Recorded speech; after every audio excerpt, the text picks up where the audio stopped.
Africa, as we all know, and I was looking at the numbers this morning, only contributes 3% to global trade.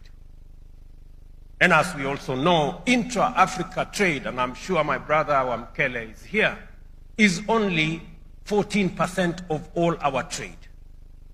If you compare with Europe, 70% of their trade is intra-European. They trade 70% of their products within Europe.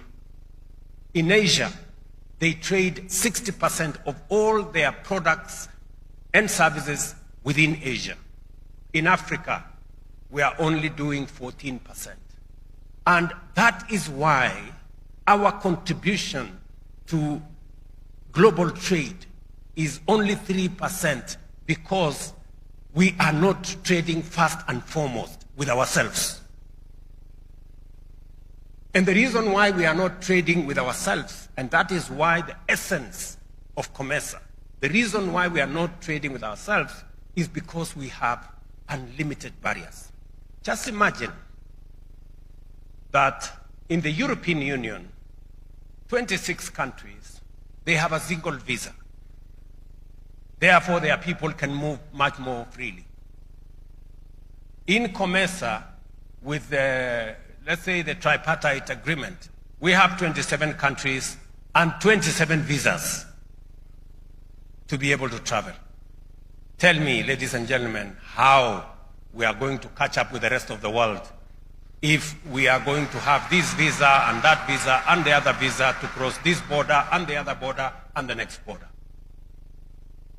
So I want to commend my brother, President Ndayishimiye, this morning for announcing that Burundi is going to join countries in our continent that today are thinking about eliminating visa requirements for Africans to travel within our continent. Secondly, is the issue of trade barriers.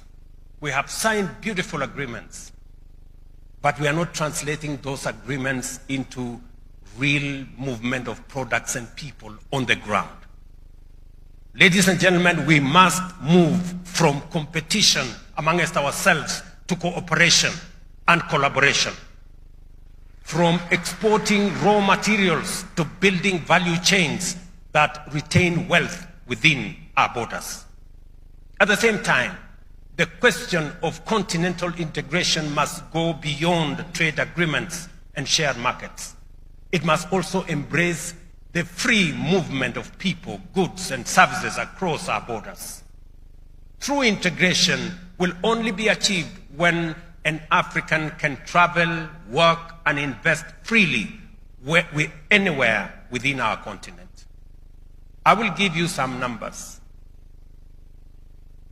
When we decided as Kenya that we are going to open our borders to Africans and limit the requirements of visa, our visitors from Africa have doubled.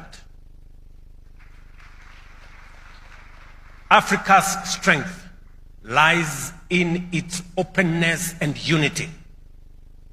We are optimistic that our sister countries across the continent will take similar bold steps, that together we may unlock the full potential of a borderless, connected, and prosperous Africa.